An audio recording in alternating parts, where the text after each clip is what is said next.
ஆண்டவராகிய இயேசு கிறிஸ்துவின் நாமத்தினாலே உங்களை வாழ்த்துகிறேன். உங்களுடைய திருச்சபைக்கு வரவும், இன்றைக்கு உங்களோடு சேர்ந்து இந்த மாலை ஆராதனையில் கலந்து கொள்ளவும், கர்த்தருடைய வார்த்தையை பகிர்ந்து கொள்ளவும் தேவன் கொடுத்த பெரிய சாக்கியத்திற்காக அவருக்கு அதிகமாக நன்றி செலுத்துகிறேன். என்னை அழைத்த தம்பி ரெவரண்ட் ஆர்தர் அவர்களுக்கும் என்னுடைய மனமார்ந்த நன்றியை நான் தெரிவித்துக் கொள்கிறேன்.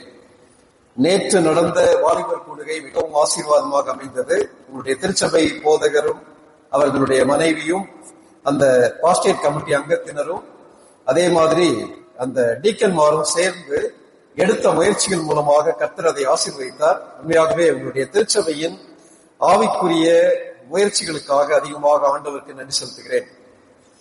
இன்னைக்கு அநேகர் கேட்கக்கூடிய கேள்வி என்னன்னா, தேவனுடைய பிள்ளைகளுக்கு பிரச்சனை வருமா? இதான் அநேகருடைய கேள்வி. தேவனுடைய பிள்ளைகளுக்கு தேவைகள் சந்திக்கப்பட வாய்ப்பு உண்டா? இதான் கேள்வி.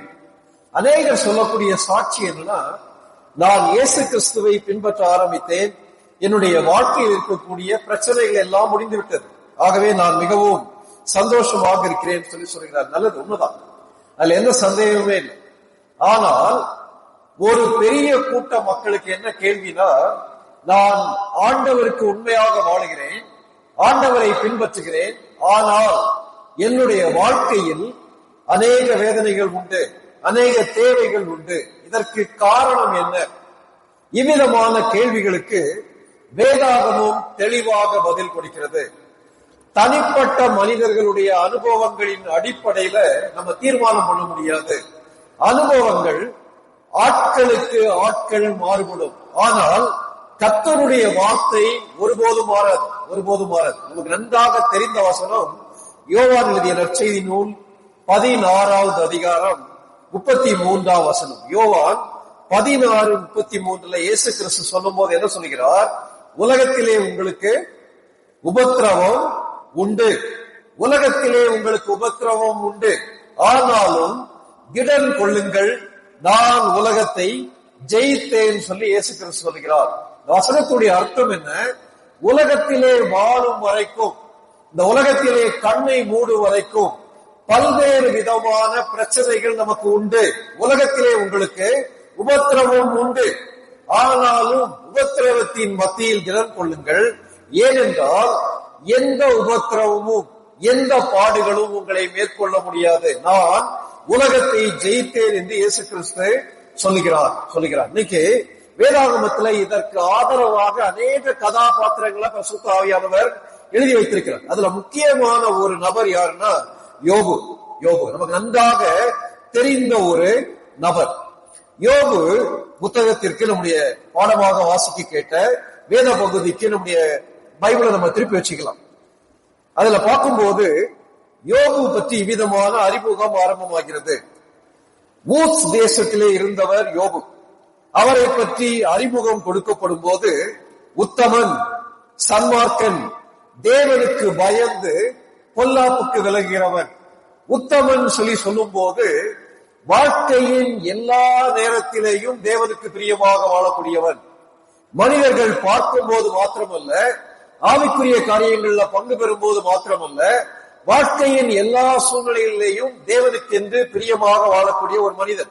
இரண்டாவது சன்மார்க்கன். வெளியே உள்ள மக்கள் வாழக்கூடிய நீதியை விட உயர்வான நீதியில் வாழக்கூடிய மனிதன். எல்லாவற்றுக்கும் காரணம் தேவனுக்கு பயந்து பொல்லாப்புக்கு விலகக்கூடிய ஒரு மனிதன். சரி, இந்த யோபுன்ற வார்த்தைக்கு எபிரேய மொழியில என்ன அர்த்தம்னா துன்பப்பட்டவர் சொல்லி அர்த்தம். துன்பப்பட்டவர், பர்சிக்யூட்டர் அல்லது உபத்திரவப்பட்டவர். ஒருவேளை யோபுவுக்கு அவருடைய அப்பா அம்மா இந்த பெயர் வைக்கும் போது யோபுடைய வாழ்க்கையில இவ்வளவு பிரச்சனைகள் வரும்ன்றத அவங்க யோசிச்சிருக்க மாட்டாங்க. ஏன்னா ஒரு வயது முதிர்ந்தவர், அவருக்கே 10 பிள்ளைகள் இருக்காங்க, வாழ்க்கையில அப்படி ஒரு வேதனை வழியாக கடந்து செல்கிறார். ஆனால் இந்த பெயர் இவருக்கு மிகவும் பொருத்தமான ஒரு பெயர்.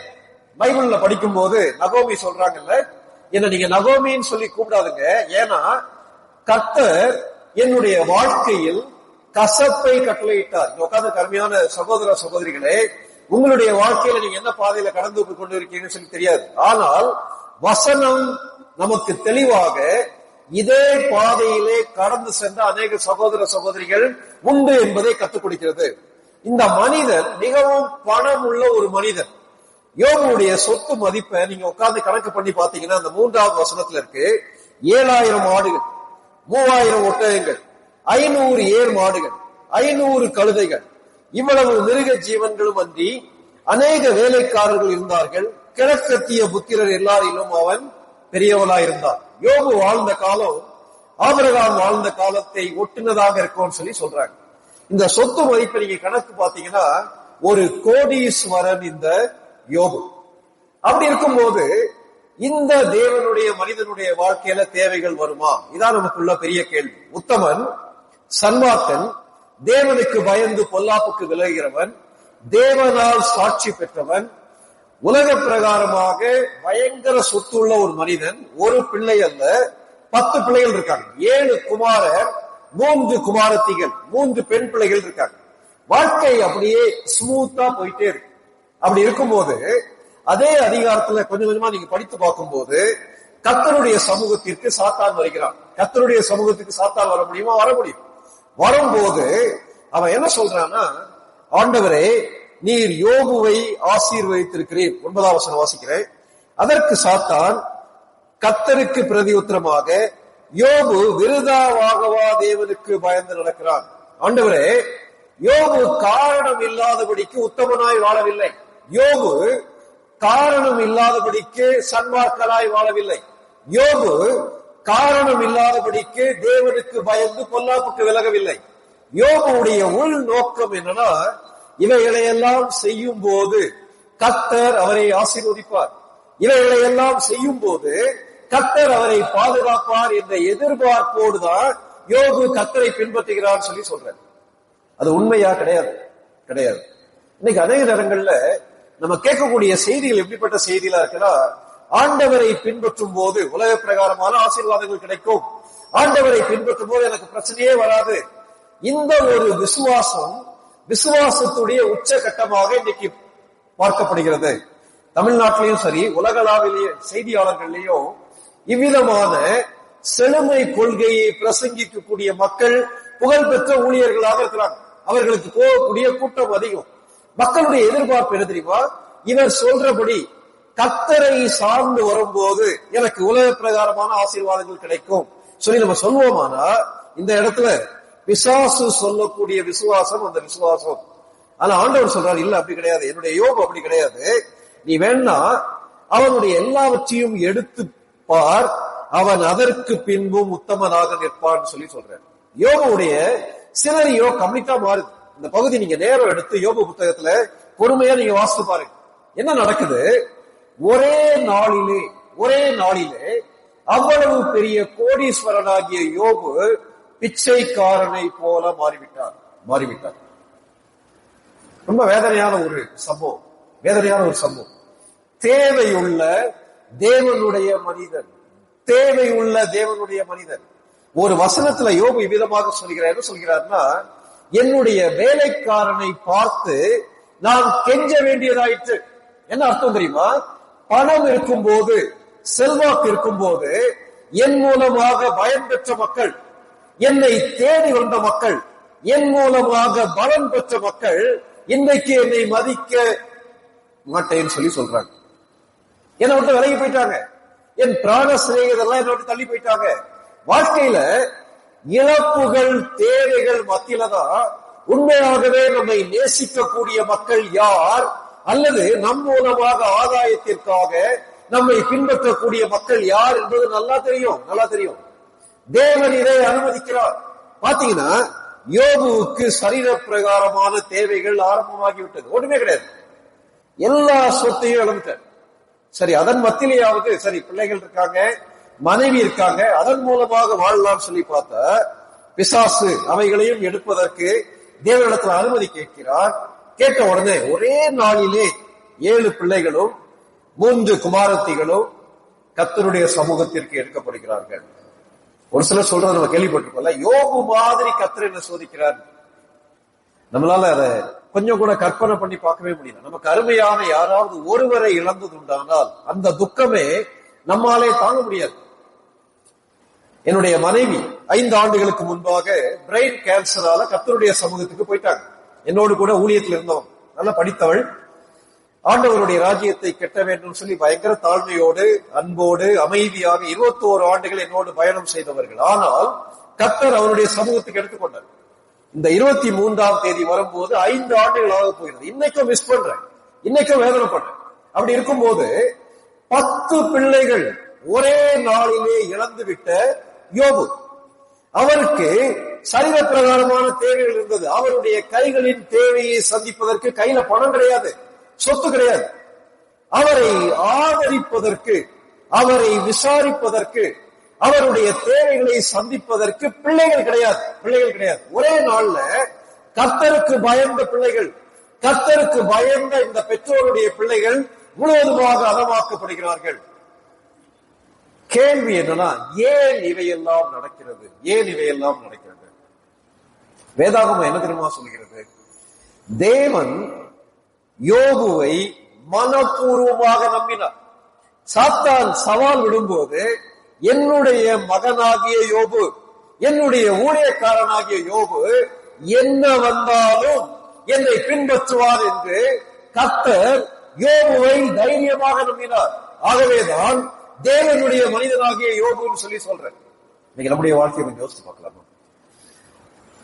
யோபுடைய விசுவாசத்தை சோதிப்பதற்கான பரீட்சை அது. இன்னைக்கு நம்முடைய லைஃப்ல எவ்விதமான தேவைகள் மத்தியில நம்ம கடந்து போறோம்னு சொல்லி ஆண்டவருக்கு தெரியும். அந்த தேவைகள் மத்தியில நம்ம யோசிக்க வேண்டிய காரியம், ஆண்டவரே ஏன் எனக்கு? ஆண்டவர் சொல்லக்கூடிய ஒரே ஒரு காரியம் தெரியுமா? நான் உன்னை நம்புகிறேன். அந்த தேவைகள் மத்தியிலேயும் நீ என்னை பின்பற்றுவாய் என்று நான் உன்னை நம்புகிறேன். இதுதான் கர்த்தருடைய எதிர்பார்ப்பு.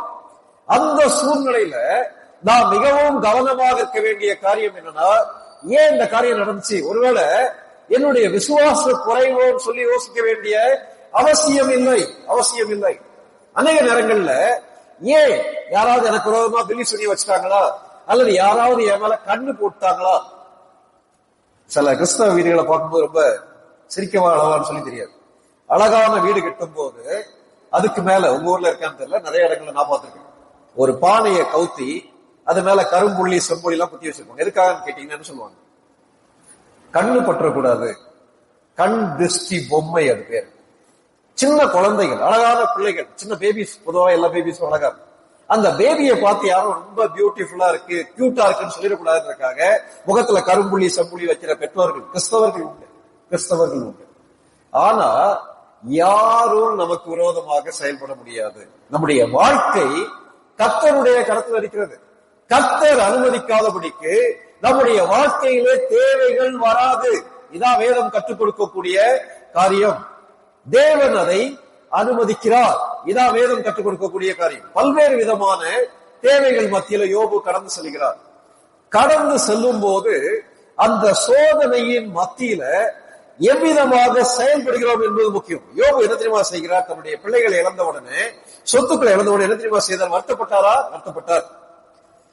20ஆம் வசனம், யோபு எழுந்திருந்து தன் சால்வையை கிழித்து தன் தலையை சிரைத்து தரையிலே விழுந்து பணிந்து கொண்டார். தேவனை ஆராதித்தான் சொல்லி பணிந்து கொண்டார்னா தன்னுடைய துக்கத்தை வெளிப்படுத்துறார். முட்டடிச்சிட்டாரு.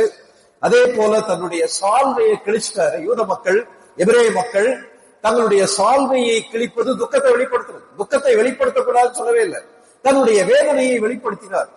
கர்த்தருடைய சமூகத்தில் போய் விழுந்துட்டார். ஆண்டவரே, என்னால தாங்கவே முடியல, அவ்வளவு பெரிய வேதனைன்னு சொல்லிட்டு அடுத்து வரக்கூடிய வார்த்தைகள் மிக மிக முக்கியமானவை. 21ஆம் வசனம், நிர்வாணியாய் என் தாயின் வயிற்றில் இருந்து வந்தேன், நிர்வாணியாய் அவ்விடத்திற்கு திரும்புவேன். வேதாகமம் தெளிவாக சொல்கிறது. அருமையான தேவனுடைய மக்களே, இந்த உலகத்துல என்னுடைய கையில நான் அனுபவிக்கக்கூடிய எல்லா ஆசீர்வாதங்களும், ஆவிக்குரிய ஆசீர்வாதங்களாக இருந்தாலும் சரி, சரீர பிரகாரமான ஆசீர்வாதங்களாக இருந்தாலும் சரி, இவை எல்லாம் தேவன் எனக்கு கிருபையாக கொடுத்தது, இலவசமாக கொடுத்தது. ஏற்பாட்டில் வாசிக்கிறோம்ல, பூமியிலே நாம் ஒன்றும் கொண்டு வந்ததும் இல்லை, ஒன்றும் கொண்டு போவதும் இல்லை. கொஞ்சம் யோசிச்சு பாருங்களேன். நம்ம இந்த உலகத்துல பிறக்கும் போது எதையாவது கொண்டு வந்திருக்கோமா? கிடையாது, கிடையாது. என்னுடைய வீடு, என்னுடைய சாப்பாடு, என்னுடைய உறவுகள், என்னுடைய படிப்பு, என்னுடைய அந்தஸ்து, என்னுடைய தொழில், என்னுடைய தேவைகள் எல்லாம், நான் சுவாசிக்கக்கூடிய காற்று, சாப்பிடக்கூடிய சாப்பாடு எல்லாவற்றையும் கர்த்தர் கிருபையாக இலவசமாக கொடுக்கிறார். அனைத்து விதமா யோசிக்கிறோம். இவை எல்லாம் நாம் சம்பாதித்ததுன்னு சொல்லி யோசிக்கிறோம். இஸ்ரவேல் ஜனங்களுடைய பிரச்சனை தான். இஸ்ரவேல் ஜனங்கள் கர்த்தரிடத்துல முறுமுறுத்ததற்கான காரணம் தங்களுடைய கை பிரயாசம், தங்களுடைய சொந்த பலனின் மூலமாக இவை எல்லாவற்றையும் சம்பாதித்ததாக அவர்கள் யோசித்தார்கள். ஆனால் கர்த்தர் சொல்றது தெரியுமா? இவை எல்லாவற்றையும் கிருபையாக நான் உங்களுக்கு கொடுத்திருக்கிறேன். இந்த இடத்துல யோபு ரொம்ப தெளிவா அறிந்து வைத்திருந்தார். என்னுடைய பிள்ளைகள், என்னுடைய சொத்து, என்னுடைய சுகம், இவையெல்லாம் தேவன் கிருபையாக கொடுத்தது. அவர் அதற்கு எஜமானர். நன்றியுள்ள இருதயத்தோட வாழ்ந்தார். தனக்கு என்ன இருக்கிறதோ அதன் மத்தியில விசுவாசம் உள்ள ஒரு மனிதன் மிகவும் தைரியமாக வாழ்கிறான். என்னுடைய மனைவி உடைய உறவினர் ஒருத்தங்க இறந்துட்டாங்க. முன்னாடி சாத்தூர்ல இருந்தாங்க. இங்க இருந்து பஸ்ல போகும்போது திருநெல்வேலி, அடுத்தது கோவில்பட்டி, கோவில்பட்டிக்கு அடுத்த ஊர் சாத்தூர். அங்க இருந்து எங்களுடைய சிவகாசி 15 கிலோமீட்டர் தள்ளி. அவங்க பெயர் கஸ்தூரி. கஸ்தூரி அந்த அம்மா பேர். அவங்களுடைய ஒரிஜினல் நேம் வந்து காளியம்மாள் அவங்க பேர். இந்த காளியம்மாள் அவங்களுக்கு 16 வயதுல திருமணம் நடந்துச்சு. இந்து பின்னணியத்துல இருந்து வந்ததால 16 வயசுல கல்யாணம் பண்ணி கொடுத்துட்டாங்க. பெரிய பணக்காரங்க. 16 வயதுல திருமணம் ஆச்சு. ஒரு காய்ச்சல் வந்ததால அவங்களுடைய நரம்பு மண்டலம், நியூரோ சிஸ்டம் பாதிக்கப்பட்டுச்சு. விளைவு கணவர் வீட்டுக்கு அனுப்பிட்டார். 16 வயதிலே திருமணமாகி 17 வயதிலே விதவையாக மாற்றப்பட்ட ஒரு பெண்மணி. அப்படியே அவங்களுடைய உடம்பு கொஞ்சம் கொஞ்சமா சிக்காக ஆரம்பிச்சாங்க. அப்படி இருக்கும்போது கணவர் வீட்டுக்கு அனுப்பிட்டார். உறவினர்கள் எல்லாம் தெரிஞ்சு போயிட்டாங்க. அப்பா அம்மா இறந்துட்டாங்க. அவங்களுக்கு ஒரே ஒரு அண்ணன் உண்டு. அந்த அண்ணனுடைய ஆதரவுனால ஒரு வீட்டுல, ஒரு சந்து மாதிரி ஒரு குட்டி வீட்டு, அந்த வீட்டுல அந்த அம்மா படுத்திருப்பாங்க. நானும் என்னுடைய மனைவியும் சிவகாசி வரும்போது, நாங்க திருச்சியில இருந்தோம் அந்த டைம்ல, சாத்தூர் வரும்போது அவங்களை பாக்குறதுக்காக போகுது. அவங்களுடைய பெயர் கஸ்தூரி, என்னுடைய மனைவியுடைய தாயார் பேரும் கஸ்தூரி தான். அப்படி இருக்கும்போது அவங்கள போய் பார்க்கும்போது அவங்கள பார்த்து அத்தா எப்படி இருக்கீங்கன்னு கேட்டா அவங்க எதிர்மா சொல்லுவாங்க, தம்பி ரொம்ப நல்லா இருக்கேன்னு, ரொம்ப நல்லா இருக்கேன்னு. அவங்களுடைய முகத்துல இருக்கக்கூடிய பிரகாசம் எனக்கு பயங்கர ஆச்சரியமா இருக்கு. நீங்க அங்கிருந்து போகும்போது அந்த கயிற்று கட்டில்ல ஒரு எலும்பு கூடு படுத்திருக்க மாதிரிதான் இருக்கும். எப்படி அப்படிப்பட்ட சூழ்நிலையிலேயும் ஒரு பெண் நன்றாக இருக்கிறேன்னு சொல்லி சொல்ல முடியும்? கர்த்தர் மீது வைக்கக்கூடிய விசுவாசம். விசுவாசம். அருமையான தேவனுடைய மக்களே, தேவைகள் மத்தியில நம்ம ஜெபிக்க வேண்டிய ஜெபம் என்னன்னா, ஆண்டவரே இந்த தேவைகளை சந்தியும் என்று ஜெபிக்க வேண்டியது நல்லது. தேவன் தேவைகளை சந்திக்கிறார், சூழ்நிலைகளை மாற்றுகிறார். அதற்கு மேலான ஒரு ஜெபம் என்னன்னா, ஆண்டவரே இந்த பாதையில் நடந்து செல்வதற்கு என்னை பலப்படுத்தும், பலப்படுத்தும். யோபு அதான் ஜெபம் பண்றேன். நான் நிர்வாணியாய் பூமியிலே வந்தேன், நிர்வாணியாய் அவ்விடத்துக்கு திரும்புவேன். கர்த்தர் கொடுத்தார், கர்த்தர் எடுத்தார், கர்த்தருடைய நாமத்துக்கு ஸ்தோத்திரம். கர்த்தருக்கு ஸ்தோத்திரம் சொல்லுவாங்க பைபிள். ஒரு சிலர் சொல்லுவாங்கல்ல, இந்த வியாதிக்காக கர்த்தருக்கு ஸ்தோத்திரம். பைபிள் அப்படி சொல்ல. அறிவு இல்லாதபடிக்கு, ஞானம் இல்லாத ஸ்தோத்திரங்களை கர்த்தர் அங்கீகரிப்பதில்லை. கர்த்தருடைய நாமத்துக்கு ஸ்தோத்திரம்னா என்ன அர்த்தம்னா, கர்த்தருடைய நாமம் என்பது அவருடைய பண்பு.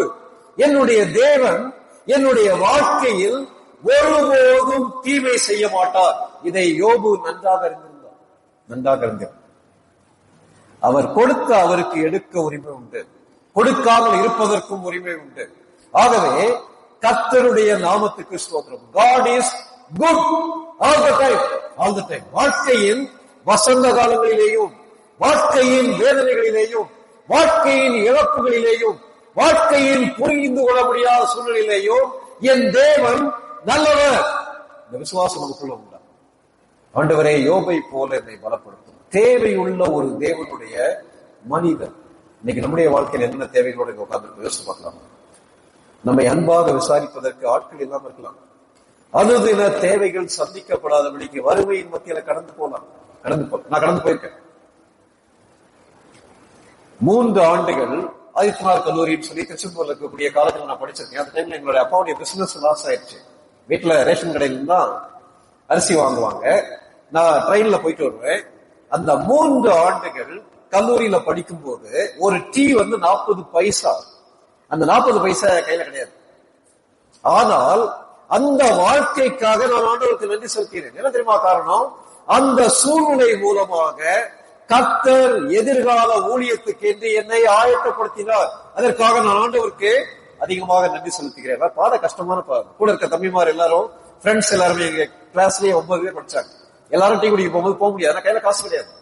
கையில காசு கிடையாது. உட்காந்து கம்மியான தேவனுடைய மக்களை ஜெபிக்க வேண்டிய ஜெபம் தெரியுமா? ஆண்டவரே, தேவைகள் மத்தியில யோபுடைய விசுவாசத்தை பலப்படுத்தின கர்த்தர் என்னுடைய விசுவாசத்தை பலப்படுத்தி இந்த சூழ்நிலையிலேயும் உம்மை குறை சொல்லாத ஒரு வாழ்க்கையை தான், குறை சொல்லாத வாழ்க்கையை தான். அழகாத வசனம் சொல்றதுல யோபு தேவனை குறித்து குறை சொல்லவில்லை. 22ஆம் வசனம், இவை எல்லாவற்றிலேயும் யோபு பாவம் செய்யவில்லை. இந்த ஆண்டவரை பின்பற்றி எனக்கு என்ன கிடைச்சிச்சு? இல்ல, சூழ்நிலைகள் ஆண்டவரோடு நெருங்கி வருவதற்கு உதவி செய்தது. தேவையுள்ள தேவனுடைய மனிதர். வேதம் கற்றுக் கொடுக்கக்கூடியது, தேவனுடைய பிள்ளைகள் எல்லாருக்கும் தேவை உண்டு, பிரச்சனை உண்டு, உலகத்திலே உங்களுக்கு உபத்திரவம் உண்டு. அதன் மத்தியில நம்ம செய்ய வேண்டிய காரியம் கர்த்தரை உறுதியாக பற்றி கொள்ள வேண்டும். கர்த்தாவே, இந்த சூழ்நிலையில என்ன பலப்படுத்தும். அந்த கஸ்தூரி அம்மா அவ்வளவு தைரியமா இருந்தது காரணம், வாழ்க்கையின் வேதனைகள் மத்தியில கர்த்தரை உறுதியாக பற்றி கொண்டார்கள். ஆண்டவரையே பிடிச்சுக்கிட்டாங்க. உலகத்துல இருக்க உறவுகள் எல்லாம் மாறி போயிடும், சூழ்நிலைகள் மாறி போயிடும், என் கையில் இருக்கக்கூடிய பணம் போயிடலாம். ஆனால் கர்த்தர் மாறாதவர். இதை நம்ம மறக்க வேண்டும். 2வது, யோபு இந்த சூழ்நிலையில கடந்து செல்லும் போது யோபுடைய நண்பர்கள் தேடி வந்தார்கள். தேவையுள்ள தேவனுடைய மனிதன் தேடி வந்த தோழர்கள். இந்த சூழ்நிலையில அநேக நேரங்கள்ல ஆண்டவரே என்னுடைய தேவையை சந்தியும் சொல்லி நம்ம ஜெபம் பண்றோம். ஆண்டவரே அவருடைய தேவையை சந்தியும் சொல்லி தேவையுள்ள மற்றவர்களுக்காக நம்ம ஜெபிக்கிறோம்ல. ஜெபிக்கும் போது கர்த்தர் தேவையை சந்திக்கிறார். தேவை எப்படி சந்திக்கிறார்னா, வானத்துல இருந்து பொத்துக்கிட்டு போடுறது, சக மனிதர்கள் மூலமாக தேவன் தேவையை சந்திக்கிறார். இந்த யோபுடைய வாழ்க்கையை நீங்க எடுத்தீங்கன்னா, யோபுடைய நண்பர்கள் 3 பேர் அவரை தேடி வருகிறார்கள். 2வது அதிகாரத்தில் என்ன நடக்குது? யோபுடைய சுகத்தை அவர் இழந்து விட்டார். உச்சந்தலையிலிருந்து உள்ளங்கால் வரைக்கும் பயங்கரமான வேதனை வழியாக, வியாதி வழியாக அவர் கடந்து செல்கிறார். அவ்விதமாக அவர் உட்கார்ந்து ஒரு ஓட்டை எடுத்து சுரண்டி ஊருக்கு வெளியே இருக்கக்கூடிய சாம்பல் மேல உட்கார்ந்து இருக்கும் போது அவருடைய நண்பர்கள் அவரை பார்க்க வருகிறார். 2வது அதிகாரம் 11ஆம் வசனம். யோபுடைய 3 சிநேகிதராகிய தேமானியனாகிய எலிப்பாசும், சூகியனான பில்தாத்தும், நாகமாத்தியனான சோப்பாரும் யோபுக்கு நேரிட்ட தீமைகள் யாவையும் கேள்விப்பட்டார்கள். என்னுடைய சக மனிதன், என்னுடைய உறவினன், என்னுடைய சகோதரன் அவனுடைய வாழ்க்கையிலே இவ்விதமான தேவை வழியாக கடந்து செல்கிறார் சொல்லி கேள்விப்பட்ட உடனே அவர்கள் செயல்பட ஆரம்பிக்கிறார்கள். என்ன செய்யறாங்க பாருங்களேன். அவனுக்காக பரிதபிக்கவும், அவனுக்கு ஆறுதல் சொல்லவும் ஒருவரோடொருவர் யோசனை பண்ணிக்கொண்டு அவரவர் தங்கள் ஸ்தலங்களில் இருந்து வந்தார்கள். தேடி வந்த நண்பர்கள் எதற்காக வந்தார்கள்? பணம் கொண்டு வந்தாங்கன்னு சொல்லி போடல. என்ன செஞ்சாங்க? யோபுவை நாங்கள் புரிந்து கொள்கிறோம். யோபுவே, நீர் இவ்வளவு வேதனையில கடந்து போகும்போது நாங்கள் உம்மோடு அந்த வேதனையை பகிர்ந்து கொள்கிறோம் என்பதை காட்டுவதற்காக அவர்களை தேடி வந்த நண்பர்கள் வந்து நீங்க பாத்தீங்கன்னா 12ஆம் வசனம், அவர்கள் தூரத்திலே வருகையில் தங்கள் கண்களை ஏறெடுத்து பார்த்தபோது அவனை உரு தெரியாமல் சத்தமிட்டு அழுது அவரவர் தங்கள் சால்வையை கிழித்து வானத்தை பார்த்து தங்கள் தலைகளில் புழுதியை தூற்றிக்கொண்டு வந்து அவன் துக்கம் மகா கொடிய துக்கம் என்று கண்டு ஒருவரும் அவனோடு ஒரு வார்த்தையையும் பேசாமல் இரவு பகல் 7 நாள் அவனோடு கூட தரையிலே உட்கார்ந்திருந்தார்கள். எதற்காக வந்தார்கள்? ஆறுதல் படுத்துவதற்காக. எதற்காக வந்தார்கள்? பரிதபிப்பதற்காக வந்தார்கள். எதற்காக வந்தார்கள்? யோபுவே, உன்னுடைய வேதனையின் மத்தியில நாங்க இருக்கிறோம் சொல்லி சொல்றதுக்காக வந்தாங்க. அருமையான தேவனுடைய மக்களே, நமக்கு 2 பொறுப்பு இருக்கு. ஒன்று, வேதனையின் மத்தியில தேவன் நம்மை பலப்படுத்த வேண்டும் என்று ஜெபிக்க வேண்டும். ஒன்று. 2வது, தேவையுள்ள வேதனையின் மத்தியில கடந்து செல்லக்கூடிய மக்களின் தேவையை சந்திப்பதற்கு நாம் செயல்பட வேண்டும். அவர்களை தேடி செல்ல வேண்டும். அதே நேரத்துல நம்முடைய வாழ்க்கையுடைய பிரச்சனை என்ன தெரியுமா? என்னுடைய வாழ்க்கையின் பிரச்சனைகளையே நான் யோசித்து மூழ்கி போய் விடுகிறேன். அருமையான தேவனுடைய மக்களே, தேவன் எதிர்பார்க்கக்கூடிய காரியம் என்னன்னா, என் மூலமாக தேவையுள்ள மக்களின் எந்த தேவை சந்திக்கப்படுமோ அதற்கு நான் முயற்சி எடுக்க வேண்டும். ஒரு நாள் high ground hospital, Palayamkottai high ground hospital பக்கத்துல நான் என்னுடைய நண்பர் வீட்டுக்கு போறதுக்காக டவுன் பஸ்ல இருந்து இறங்கி அங்கிருந்து ஒரு கிலோமீட்டர் பஸ் ஏழி இறக்கி விட்டாங்க. சரி, அவ்வளவு நடந்துடலாம் 1 கிலோமீட்டர் சொல்லி என்னுடைய பெரிய தூக்கி நடக்க ஆரம்பிச்சு. அந்த hospital multi speciality hospital, government hospital தாண்டின உடனே லெப்ட் சைட்ல நான் கொஞ்சம் புளிய மரத்துக்கடியில் நிழலுக்காக நிற்கும் போது ஒரு தம்பி வந்தான், நல்ல வாலிபர். என்ன கேட்டானா, சார் எனக்கு ஒரு 500 ரூபாய் தேவைப்படுது, நான் ஜிபே பண்ணிடுறேன், என் கையில காசு இல்லை, யார் கேட்டாலும் கடையில எல்லாம் கேட்டா கொடுக்க மாட்டாங்கன்னு சொல்லி சொன்னாங்க. சரின்னு சொல்லிட்டு அவருடைய ஜிபேல 500 ரூபாய் பே பண்ணா நான் அவனுக்கு 500 ரூபாய் கையில இருந்துச்சு, நான் கொடுத்துட்டேன். 500 ரூபாய் இருந்துச்சு. அவங்கிட்ட பேசணும்னு சொல்லி மனசுல தோன்ற ஆரம்பித்தது. தம்பி நான் உங்ககிட்ட பேசலாம்னு அவனும் பேச ஆரம்பிச்சோம். மரத்தடியில நிக்கிறோம், ஆல்மோஸ்ட் 1.5 hour பேசியிருக்கோம். அவன்கிட்ட பேசும்போது நான் கண்டுபிடிச்ச காரியம் என்னன்னா, அவனுடைய வீட்டுல அவனோடு உடன் பிறந்த உறவினர்கள் எல்லாம் உண்டு. அப்பா பயங்கர சிக்காயிட்டாங்க. தான் சேர்த்து வைத்திருந்த பணம் எல்லாவற்றையும் தன்னுடைய அப்பாவுக்காக செலவழித்து விட்டார். நல்ல காரியம். ஆனால் அவனுடைய சகோதரர் அவனை விட்டுட்டாங்க. அவனுடைய வேலையும் போயிடுச்சு. புதிதாக திருமணமான ஒரு வாலிபன். அதனால வீட்டின் தேவையை சந்திக்க முடியவில்லை. வாழ்க்கையை முடித்து விடலாமான்னு சொல்லி யோசித்து கொண்டிருந்த ஒரு வாலிபன் பேசி முடிச்சுட்டு போகும்போது, இல்லை, வாழ்க்கையிலே நம்பிக்கை உண்டு என்ற நம்பிக்கையோட கடந்து போனான். அப்பதான் நான் யோசித்தேன், 1 கிலோமீட்டருக்கு முன்னாடி அந்த டவுன் பஸ் இறக்கி விட்டதுக்கு காரணம் உண்டு. அவனுடைய தேவையை சந்திக்கவில்லை. நான் ஏதோ பெரிய காரியம் சாதிச்சுன்னு நான் சொல்ல. ஆனால் இன்னைக்கு எமோஷனல் தேவையோட எத்தனை மக்கள் இருக்காங்க இல்லையா? கொஞ்சம் யோசித்து பாருங்க. எனக்கு தெரிந்த ஊழியர்கள், 2 பெண் ஊழியர்கள் கர்நாடகா மாநிலத்துல ஒரு நாள் சாயங்காலம் கல்லூரி மாணவிகளை பாக்குறதுக்காக ஜெபக்குழு நடத்துறதுக்காக போனாங்க.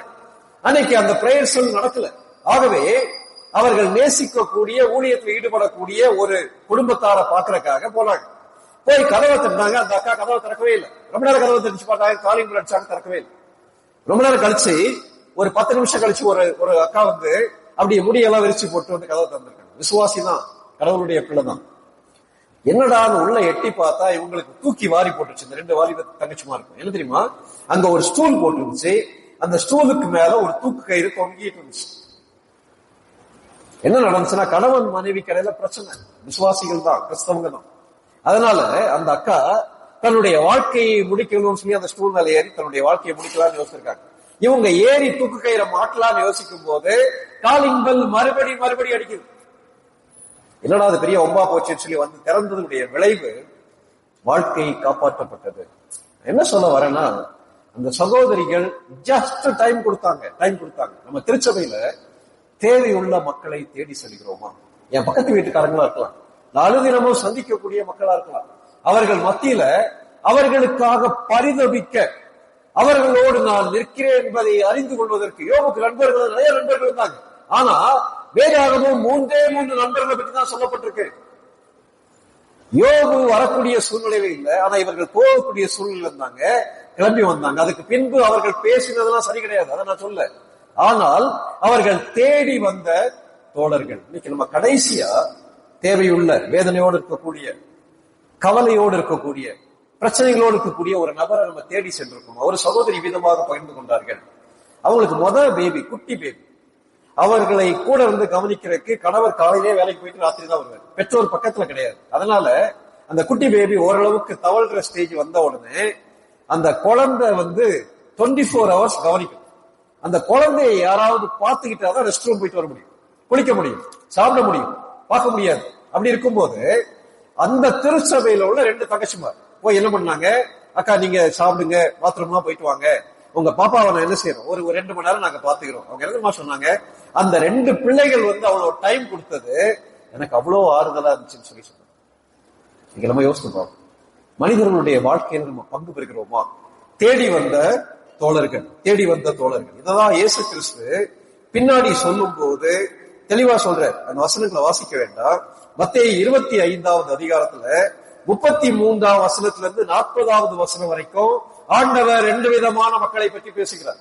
ஒன்று செம்மறி ஆடுகள், இன்னொன்று வெள்ளாடுகள். ஆண்டவர் என்ன தெரியுமா சொல்றாரு? ஒரு சில வசனங்கள் மட்டும் வாசிக்கலாமே. 25வது அதிகாரம் 33வது வசனத்திலிருந்து 36வது வசனம் வரைக்கும் வாசிங்க. யாராவது ஒரு சகோதரி வாசிக்கிறீங்க?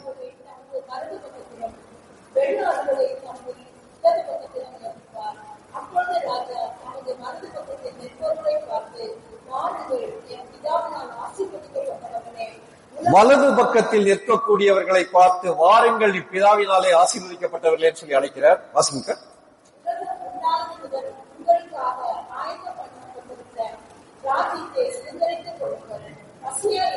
பசியா இருந்தேன், எனக்கு போஜனம் கொடுத்தீர்கள்.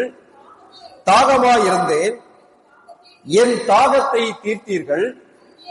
அந்நியனா இருந்தேன், என்னை சேர்த்துக் கொண்டீர்கள். வஸ்திரம் இல்லாதிருந்தேன், எனக்கு வஸ்திரம் கொடுத்தீர்கள். வியாதியா இருந்தேன், என்னை பார்க்க வந்தீர்கள்.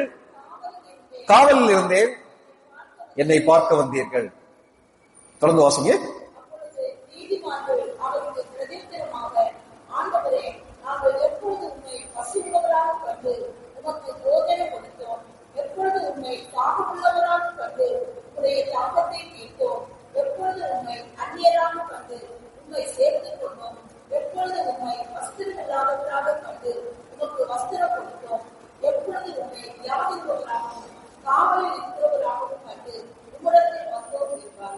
நீதிமான்களுடைய கேள்வி என்னன்னா, ஆண்டவரே நீர் எப்பொழுது அப்படி இருந்தீங்க? இதை வச்சு இயேசு கிறிஸ்துக்கு வியாதி வந்துச்சுன்னு போதிக்க கூடாது. ஆண்டவர் ஒரு உதாரணமா சொல்றேன். சொன்ன உடனே ஆண்டவர் என்ன தெரியுமா பதில் சொல்லுகிறார்? இந்த சிறியருக்கு, தேவையுள்ள நபர்களுக்கு நீங்கள் செய்யக்கூடிய காரியம் எனக்கே செய்தீர்கள், எனக்கே செய்தீர்கள். என்ன தெரியுமா அர்த்தம்? இதை செய்வதன் மூலமாக நான் நீதிமான் அல்ல, நீதிமானாகிய நான் செய்வதற்கு அழைக்கப்பட்டிருக்கிறேன். நன்மை செய்ய உனக்கு திராணி இருக்கும் போது அதை செய்யத்தக்கவர்களுக்கு செய்யாதிருந்தால் பாவமா இருக்கும். பணம் கொடுக்கறத பற்றி நான் பேசவே இல்லை. எமோஷனல் நீட், உணர்வு பூர்வமான தேவையை நம்ம சந்திக்கிறோமா? மக்களை விசாரிக்கிறோமா? யோசிச்சு பாருங்க. ஒரு போன் கால் நல்லா இருக்கீங்களா? நான் ஒரு சர்ச் கன்வென்ஷன் நான் போயிருந்தேன், மறக்கவே முடியாது. அந்த சர்ச் கன்வென்ஷனுக்கு அந்த போதகர் ஐயா, ஒரு இளம் தம்பதியர், அவங்க 2 குட்டி பிள்ளைங்க. போயிருக்கும் போது பொதுவாவே சின்ன பிள்ளைகள்கிட்ட பேசுவேன். அவங்களுக்கு அந்த மூத்த பையனுக்கு எத்தனை வயசு இருக்கும்? ஒரு 4-5 வயசு இருக்கும். அவனை கூப்பிட்டு எப்படி இருக்க தம்பின்னு சொல்லி பேசிட்டு போயிட்டேன். அவன் போனவன என்ன தெரியுமா சொல்லியிருக்கான்? இதுவரைக்கும் எத்தனையோ பேர் எங்க வீட்டுக்கு வந்திருக்காங்க, எல்லாரும் உங்களை விசாரிப்பாங்க. நான் ஒரு குட்டி பையன், என்ன இந்த அங்கிள் கூப்பிட்டு விசாரிச்சிருக்காங்கன்னு சொல்லி சொல்லுவேன். இன்னைக்கும் சொல்லுவான், 7th படிக்கிறாங்க. அப்போ நான் யோசித்த காரியம் தெரியுமா? ஒரு சின்ன பிள்ளைக்கும் அன்பு தேவைப்படுது. இன்னைக்கு தேவையுள்ள மக்களுடைய தேவையிலே பங்கு பெறுகிறோமா? யோசித்து பார்க்க. தேடி வந்த நண்பர்கள் பரிதவிக்கவும் அவனுடைய வேதனையில் பங்கு பெறவும் அவர்கள் வந்தார்கள். பின்னாடி யோபுடைய மனைவி என்ன தெரியுமா சொல்றாங்க? கடவுள் சொல்லி சொல்லாதையா, கடவுளை தூசித்து ஜீவனை விடும் சொல்லி சொல்லும் போது யோபு என்ன தெரியுமா சொல்லுகிறார்? 2வது அதிகாரம் 12-13வது வசனங்கள்ல, நீ பைத்தியக்காரி போல பேசுகிறாய், தேவனிடத்திலிருந்து நன்மையை பெற்ற நாம் தீமையையும் பெற வேண்டாமோன்னு சொல்லிட்டு யோபு தன்னுடைய நாவினாலே பாவம் செய்யவில்லை.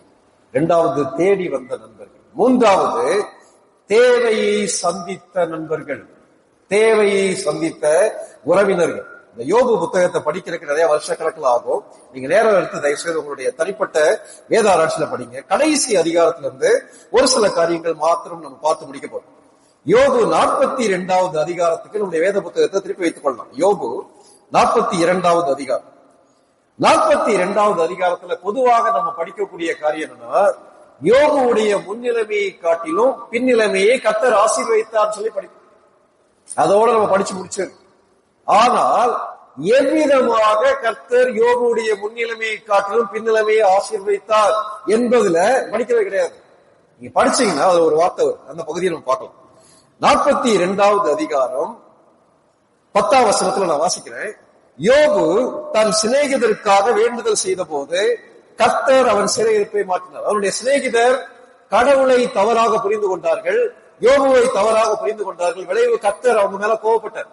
யோபு அவர்களுடைய மன்னிப்புக்காக ஜெபித்தார், கர்த்தர் சிறையிருப்பை மாற்றினார் சொல்லிட்டு அடுத்து கர்த்தர் என்னத்தனையாக தந்தளினார், எவ்விதமாக தந்தளினார்? 11வது வசனம். அப்பொழுது அவனுடைய எல்லா சகோதரரும் எல்லா சகோதரிகளும் முன் அவனுக்கு அறிமுகமான அனைவரும் அவனிடத்திற்கு வந்தார்கள். எவ்வளவு நாள் காணாம போன மக்கள் என்ன தெரியுமா செய்யறாங்க? தேடி வராங்க. ஒரு பெரிய பட்டியலே இருக்கு பாருங்க. எல்லா சகோதரரும், யோபுடைய சகோதரர்கள், எல்லா சகோதரிகளும் முன் அவனுக்கு அறிமுகமான அனைவரும் அவனிடத்தில் வந்து அவன் வீட்டிலே அவனோடு போஜனம் பண்ணி கர்த்தர் அவன் மேல் வரப்படின சகல தீங்கு நிமித்தம் அவனுக்காக அங்கலாய்த்து ஆறுதல் சொல்லி, அடுத்து பாருங்களேன், அவரவர் ஒவ்வொரு தங்க காசையும் அவரவர் ஒவ்வொரு பொன் ஆபரணத்தையும் அவனுக்கு கொடுத்தார்கள். தேவையை சந்தித்த உறவினர்கள், தேடி வந்த நண்பர்கள் ஒண்ணு கொண்டு வரல. ஆனால் யோபுடைய பழைய நிலைமைக்கு கர்த்தர் கொண்டு வருவதற்கு யாரை பயன்படுத்துகிறார்? பழைய நண்பர்களை, உறவினர்களை, யோபின் மூலமாக ஆசீர்வதிக்கப்பட்டவர்களை கர்த்தர் பயன்படுத்துகிறார். என்ன பண்றாங்க? வந்த ஒவ்வொருத்தரும் அங்கலாய்க்கிறார்கள், ஆறுதல் சொல்லுகிறார்கள், ஒரு தங்க காசையும் ஒவ்வொரு பொன் ஆபரணத்தையும் அவனுக்கு கொடுத்தார்கள். அடுத்த வருஷம் எப்படி ஆரம்பிக்கிறது? கர்த்தர் யோபின் முன்னிலைமையை பார்க்கிற அவன் பின்னிலைமையை இவ்விதமாக ஆசீர்வதித்தார். தேவையிலே பங்கு பெற்ற மக்கள். இதை வச்சு ஒரு போதனையை உருவாக்கலாமா? நம்ம ஜுவல்ஸ கொண்டு போய் மற்றவங்களுக்கு கொடுத்துருமா அப்படின்னு நான் சொல்ல வரேன். புதிய ஏற்பாட்டுல ஒரு சில வசனங்களை வாசிக்கும் போது நம்ம புரிந்து கொள்ள முடியும். அப்போஸ்தலர் நடவடிக்கைகள் 4வது அதிகாரம்.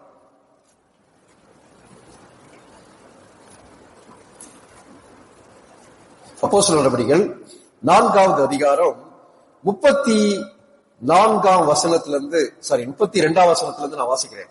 4:32. விசுவாசிகளாகிய திரளான கூட்டத்தார் ஒரே இருதயமும் ஒரே மனமும் உள்ளவர்களாய் இருந்தார்கள். ஒருவனாகிலும் தனக்குள்ளவைகளில் ஒன்றையும் தன்னுடையது என்று சொல்லவில்லை. சகலமும் அவர்களுக்கு பொதுவாயிருந்தது. பொதுவாக அப்போஸ்தலர் நடவடிக்கைகள் 2வது அதிகாரத்தை படிக்கும் போது என்ன சொல்லுவாங்க? ஆதி திருச்சபையில அந்நிய பாஷை பேசினாங்கன்னு சொல்லுவாங்க. அது ரைட். ஆதி திருச்சபையில பேசினாங்கன்னு சொல்ல 2வது அதிகாரத்துல ஆவியானவரால் நிரப்பப்பட்ட போது யூத விசுவாசிகள் பேசினாங்க. அதே மாதிரி எல்லா இடத்துலயும் பேசினாங்கன்னு சொல்ல. ஆனா அந்த 2வது அதிகாரத்துடைய பின்பகுதியை பேச மாட்டாங்க.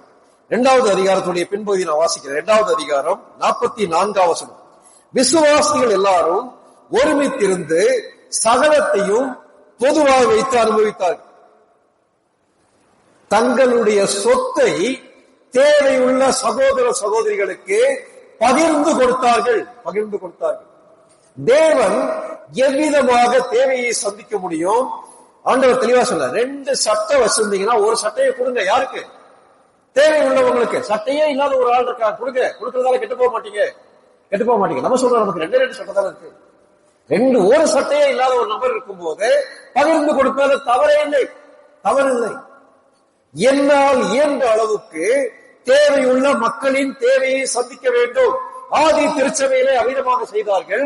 யோபுவின் நண்பர்கள் அவிதமாக செய்தார்கள். விளைவு யோபுவின் சிறையிருப்பு மாற்றப்பட்டது. கொஞ்சம் யோசித்து பார்க்கலாம். கடைசியா என்னுடைய உறவினர் அல்லாத என்னுடைய திருச்சபையில உள்ள ஒரு சகோதர சகோதரியுடைய தேவையை சந்திப்பதற்காக நான் என்ன முயற்சி எடுத்திருக்கேன்? கொஞ்சம் யோசித்து பார்க்கலாம். எனக்கு தெரிஞ்ச ஒரு ஆர்த்தோ சர்ஜன், எலும்பு சிகிச்சையில ஒரு அந்த சர்ஜரி பண்ணக்கூடிய ஒரு பெரிய சீனியர் டாக்டர். அவர்கிட்ட நான் பேசிட்டு இருந்தேன். இப்போ 70+ அவர் ஒரு ஹாஸ்பிட்டல்ல ஒர்க் பண்றாரு. அந்த ஹாஸ்பிட்டல்ல ஒரு டிபார்ட்மெண்ட் ஃபுல்லா அவரை இது பண்ணி பயங்கர ஃபேமஸான ஒரு டாக்டர். அவர்கிட்ட பேசிட்டு இருக்கும்போது அவர் ஒரு திருச்சபைக்கு போறாரு, வசனத்தை நம்பக்கூடிய ஒரு திருச்சபைக்கு போறாங்க. அவர்கிட்ட பேசிட்டு இருக்கும்போது, ராஜபாலன், இதே மாதிரி எனக்கு உடம்பெல்லாம் பலவீனம் ஆயிடுச்சு. என்னால பழைய மாதிரி என்ன செய்யல, ஒர்க் பண்ண முடியல. ஏன்னா காலையில இருந்து மத்தியானம் வரைக்கும் ஒர்க் பண்ண வேண்டியது. கண்டிப்பா நல்ல சேலரி இருக்கு. பரம்பரையாக பணக்காரர் கூடிய ஒரு அண்ணன். ஆனா இப்ப என்னால ஒர்க் பண்ண முடியல. நான் எதற்காக வேலைக்கு வரேன் தெரியுமா? என்னுடைய திருச்சபையில ஒரு சில விடோஸ் இருக்காங்க, விதவைகள் இருக்காங்க, ஏழை விதவைகள் இருக்காங்க. நான் இங்க சம்பாதிக்கக்கூடிய காசு அவர்களுடைய வீட்டின் தேவையை சந்திப்பதற்கு உதவுகிறது. அதனாலே நான் டாக்டரா ஒர்க் பண்றேன். போன மாசத்தோட அவங்களுக்கு முடியல, அதனால அந்த வேலைக்கு அவங்க போல. அருமையான தேவனுடைய மக்களே, நம்மளால என்ன முடியுமோ அதை தேவையை சந்திப்பதற்கு அழைக்கப்பட்டிருக்கும். ஆதி திருச்சபையில அமிதமாக தேவைகளை சந்தித்தார்கள். பைபிள்ல போட்டிருக்கு. காணியாட்சிகளை வித்தார்கள். 2வது அதிகாரம் 45 காணியாட்சிகளையும் ஆஸ்திகளையும் விற்று ஒவ்வொருவருடைய தேவைக்கு தக்கதாக அவைகளில் எல்லாருக்கும் பகிர்ந்து கொடுத்தார்கள். Sharing and caring. பழைய ஏற்பாட்டுல யோபுடைய லைஃப்ல தான் நடந்துச்சு. தேவையுள்ள தேவனுடைய மனிதன், தேவையின் மத்தியில தேவனுக்குள் தன்னை விசுவாசத்திலே பலப்படுத்திக் கொண்ட தேவனுடைய மனிதன், தேவையின் மத்தியில் தேடி வந்த தோழர்கள், பரிதவிப்பதற்காக, புரிந்து கொள்வதற்காக தேடி வந்தவர்கள். இன்னைக்கு நம்ம வாழக்கூடிய தேசத்துல எவ்வளவு தேவை இருக்கு இல்லையா? நம்முடைய திருச்சபைக்குள்ள எவ்வளவு தேவை இருக்கு இல்லையா? ஆதி திருச்சபையில அதாவது செஞ்சாங்க. 5வது அதிகாரத்துடைய 6வது அதிகாரத்துடைய முதல் வசனம் நான் வாசிக்கிறேன். அந்நாட்களிலே சீஷர்கள் பெருகின போது கிரேக்கரானவர்கள் தங்கள் விதவைகள் அன்றாட விசாரணையில் திட்டமாய் விசாரிக்கப்படவில்லை என்று எபிரேயருக்கு விரோதமாக முறுமுறுத்தார்கள். கிரேக்கு பேசக்கூடிய விதவைகள் எபிரேய பேசக்கூடிய விதவைகளை திருச்சபையிலே விசாரித்தார்கள். பிலிப் யான்சின்னு சொல்லி ஒரு தேவனுடைய மனிதர் ஒரு புக் எழுதியிருக்கார். என்ன புக்குன்னா, Where is God when it hurts? வேதனைப்படும் போது கர்த்தர் எங்கே போனார், தேவை வரும்போது கர்த்தர் எங்கே போனார். அந்த புத்தகத்துடைய கன்க்ளூஷன் என்ன எழுதுறாருன்னா, Where is God when it hurts கேட்காதுங்க. வேதனையின் மத்தியில, தேவையின் மத்தியில கடவுள் எங்க போனார் சொல்லி கேட்காதுங்க. திருச்சபை விசுவாசிகள் எங்கே போனார்கள் சொல்லி கேளுங்க. நிறைய உதாரணங்கள் எழுதுறாரு. டாக்டர் பால் பிராண்ட் சிஎம்சில தொழுநோயாளிகள் மத்தியில ஒர்க் பண்ண பால் பிராண்ட், அவருடைய வாழ்க்கையிலிருந்து அநேக கருங்கள் இருக்காரு. நான் விசித்திர விரோதமாக உருவாக்கப்பட்டேன் என்ற இன்னொரு புத்தகம் எழுதியிருக்கேன். அதுல எழுதும்போது எழுதுமா சொல்றாரு, அந்த 1 கொரிந்தியர் 13வது அதிகாரத்தில் உள்ள உதாரணத்தை வச்சு சொல்றாரு. எவ்விதமாக ஒரு விசுவாசி பாடுபடும் போது, திருச்சபையில் இருக்கக்கூடிய ஒரு குடும்பம் பாடுபடும் போது மற்றவர்கள் எல்லாம் சேர்ந்து அவர்களை அரவணைப்போமானால் அவர்களை தூக்கி விட்டுருவாங்க. அநேக உதாரணங்களை சொல்றேன். ஒரு வவ்வாலை எடுத்து அந்த டிசெக்ஷன் டேபிள்ல அப்படியே ஸ்ப்ரெட் பண்றாங்க. டிசெக்ஷன் டேபிள்னா அந்த காலத்துல இந்த ஜுவாலஜி படிக்கக்கூடிய ஸ்டூடெண்ட்ஸ்க்கு தெரியும், இப்ப கிடையாது. எலியெல்லாம் ஆணி அடிச்சு அதோடைய உடம்புல வெட்டி அதனுடைய பார்ட்ஸ் எல்லாம் பார்ப்போம்ல, அவ்விதமாக அந்த டேபிள் தான் டிசெக்ஷன் டேபிள். அதுல அடிச்சுட்டு ஒரு மைக்ரோஸ்கோப்பை போக்கஸ் பண்ணிட்டு இந்த வவ்வாலுடைய சிறகுல ஒரு குண்டூசியை வச்சு ஒரு பங்க்சர் போடுறாரு. மைக்ரோஸ்கோப்ல பார்க்கும்போது என்ன நடக்குதுன்னா, ஒரு காயம் பட்ட உடனே அந்த வவ்வாலுடைய உடம்புல இருக்கக்கூடிய எல்லா WBCன்னு வாங்க, வெள்ளை அணுக்கள், சிகப்பு அணுக்கள்ல வெள்ளை அணுக்கள், ரத்த அணுக்கள் எல்லாம் அங்க அந்த காயத்தை ஆற்றுவதற்காக போராடி செத்து மடிகிறது. இதான் கடவுள் படைச்ச. ஒரு அவயவம் பாடுபட்டால் எல்லா அவயவமும் பாடுபடும், ஒரு அவயவம் மகிமைப்பட்டால் எல்லாம் மகிமைப்படும். நீங்கள் கிறிஸ்துவின் சரீரமாயும் தனித்தனியாய் அவயவமா இருக்கிறீர்கள். அருமையான திருச்சபை மக்களே, நமக்கு ஒரு பெரிய பொறுப்பு இருக்கு. என்ன பொறுப்பு தெரியுமா? இந்த சமுதாயத்திலே, திருச்சபையிலே தேவையுள்ள மக்களின் தேவையை சந்திப்பதற்கு அழைக்கப்பட்டிருக்கிறோம். செய்யறோமா? யோசித்து பார்க்கலாம். 3 காரியங்களை ஞாபகம் வச்சுக்கணும். தேவையுள்ள தேவனுடைய மனிதன். தேவைகள் உண்டு, இழப்புகள் உண்டு, பிரச்சனைகள் உண்டு, உலகத்தில் இருக்கிற உபத்திரம் உண்டு. பார்த்து சோர்ந்து போயிடாருங்க. கடவுள் சூழ்நிலைகளை மாற்றவும் முடியும், அல்லது சூழ்நிலை மத்தியில் அதை தாண்டி செல்வதற்கு வேண்டிய கிருபையும் கொடுப்பார். 2வது, தேடி வந்த தோழர்கள். நான் கடைசியா யாரை தேடி போய் என்கரேஜ் பண்ணியிருக்கேன்? ஜஸ்ட் அவங்க மத்தியில பக்கத்துல போய் உட்கார்ந்து தோல்ல கை வச்சு, அருமையான சகோதரியே, அருமையான சகோதரன், நான் இருக்கேன்னு சொல்லி அவங்க என்கரேஜ் பண்ணிருக்கோமா? நம்முடைய வார்த்தைகள் எத்தனை பேரை தூக்கி விட்டுருக்கு யோசித்து பார்க்கலாம். 3வது, தேவையை சந்தித்த உறவினர்கள், தோழர்கள் தேடி வராங்க. ஆளுக்கு ஒரு பொற்காசு கொடுக்கறாங்க, ஆளுக்கு ஒரு ஆபரணத்தை கொடுக்கறாங்க. விளைவு, யோபின் முன்னிலைமையை காட்டிலும் கர்த்தர் பின்னிலைமையை ஆசீர்வதித்தார். நம்முடைய பங்கை நம்ம நிறைவேற்றுவோம். நிர்வாணியா அந்த உலகத்துல வந்தோம், நிர்வாணியா அந்த உலகத்துக்கு போகிறோம். கர்த்தர் நம்ம கையில கொடுத்த எல்லாவற்றையும் குறித்து கணக்கு கேட்பார். அதை எடுத்து, ஆண்டவரே உங்களுடைய சித்தப்படி, உங்களுடைய மகிமைக்காக, மற்றவர்களுடைய ஆசீர்வாதத்துக்காக என்னை பயன்படுத்தும் சொல்லி அர்ப்பணிக்கும் போது கர்த்தர் நம் மூலமாக மகிமையான காரியங்களை செய்வார். தலைகளை தாழ்த்தி கண்களை மூடி ஜெபம் பண்ணலாம். ஏன் தேவை? ஏன் வேதனை? ஏன் இந்த பாடுகளின் பாதை? கர்த்தர் என்னுடைய வாழ்க்கையில் எல்லாவற்றையும் அனுமதிக்கிறார். அவர் நல்லவர், எந்த சூழ்நிலையிலேயும் என்னை மறவாதவர். இதை மறக்க வேண்டாம். ஆண்டவரே என்னை பலப்படுத்தும் ஐயா. ஒருவேளை என்னுடைய வாழ்க்கையில விசுவாசம் இல்லையோ, அது இல்லையோ, இது இல்லையோ சொல்லி உங்களை நீங்களே குற்றப்படுத்திக் கொள்ளாதீர்கள். ஆண்டவரே, இந்த பாதை உனக்கு தெரியும், நீ நல்லவர், என்னை பலப்படுத்தும் சொல்லி ஜெபம் பண்ணுவோமா? ஆண்டவரே, தேடி செல்ல எனக்கு கிருபை தாரும் ஆண்டவரே ஜெபம் பண்ணுவோம். ஆண்டவரே, தேவையை பார்க்கக்கூடிய கண்களை எனக்கு தாரும் ஆண்டவரே சொல்லி ஜெபிப்போம். தேவையை சந்திப்பதற்காக என்னுடைய கைகளை திறக்க கிருபை தாரும் சொல்லி ஜெபம் பண்ணுவோம்.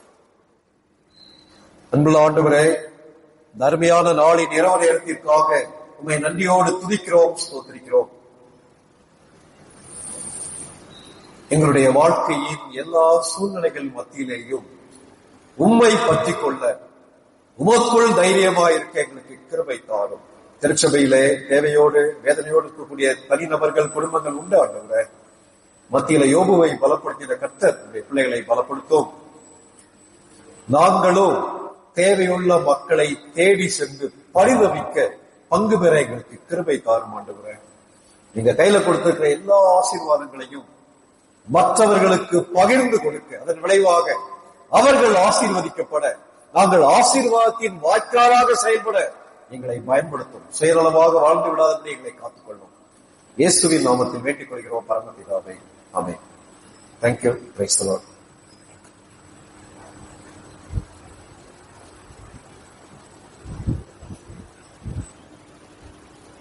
செய்தி தந்து